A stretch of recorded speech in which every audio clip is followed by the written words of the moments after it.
dowlad yar oo adduunyanaha oo dhan cadow ku ah waa dowladda xooga ku haysata waddanka muslimka ah ee Filistiin.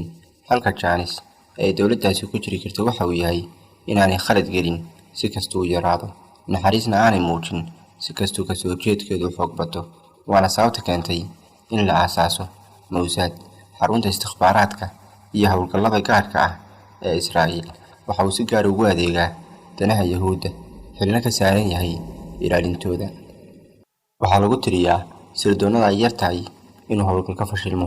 ma ahan inaan ammaanayo cadowga islaamka, laakiin ninkii aan cadowgiisa baran kama adkaan karo.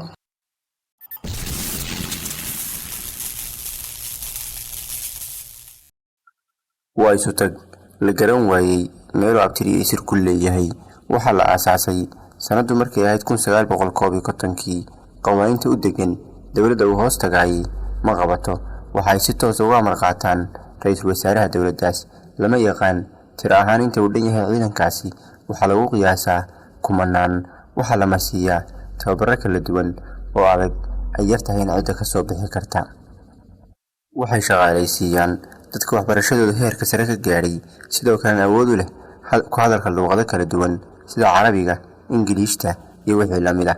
waxaa lagu abaabiyaa sidii ay u samayn lahaayeen dilal qorshaysan iyo inay isku ekeysiyaan hadba deegaanka ay la nool yihiin. sidoo kale la qabsan karaan gaajada, daalka, deganaanta, isticmaalka hubka noocyadiisa kala duwan. taa waxaa u dheer sheegitaanka beenta heerkeeda ugu sarreeya. howlgallada la yaabka leh ee ay geysteen waxaa ka mid ah ciyaar Olombika ahayd oo la odhan jiray Olombiyada Munich oo ka dhacday waddanka Germany sanadu markay ahayd 1972. kooxo reer Filistiiniyiin ah waxay qafaasheen 11 ciyaartooy oo reer Israa'iil ah. way dileen. Booliiska Germany waxbay ka qaban kari waayeen. Mossad waxa ay bilaabeen howlgal ay ugu magac dareen Cadhada Rabbi oo ay ku beegsanayeen nimankii ka dambeeyay dilka, iyagoo mulmud u beegsaday.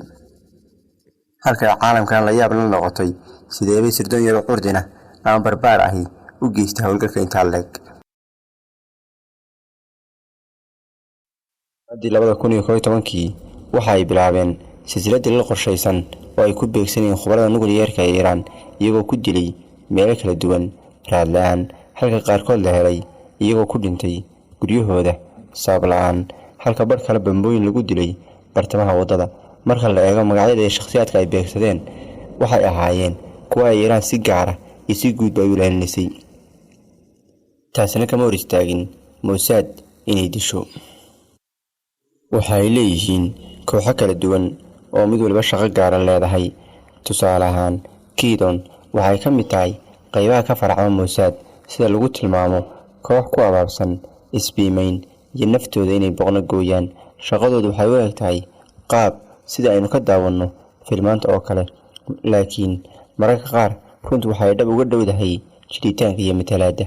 wax kasta oo ka socda ama la isku weydaarsanayo kooxda Keydon dhexdeeda waa sir aan daha laga rogin. waana qaybta ugu badan ee geysta howlgallada dalka shisheeye ka dhaca. waxa ay marayaan howlgalladeedu ku dhowaad 1700 oo howlgal ilaa iyo maalintii la aasaasay.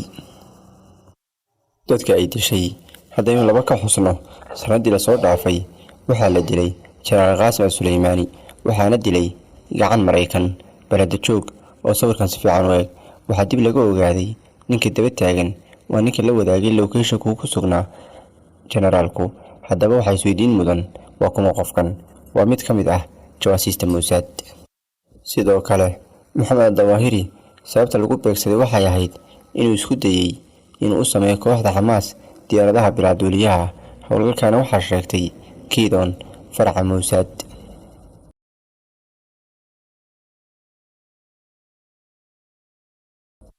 haddii uu qanacay muuqaalku, ha ilaawin inaad like saartid lana wadaagtid asxaabtaada. haddaad nagu cusub tahayna ha ka laaban inaad saaxiib nugula noqotid dhabbahan aynu wada qaadnay. mahadsanidin. wassalaamu calaykum waraxmatullaahi wabarakaatuh.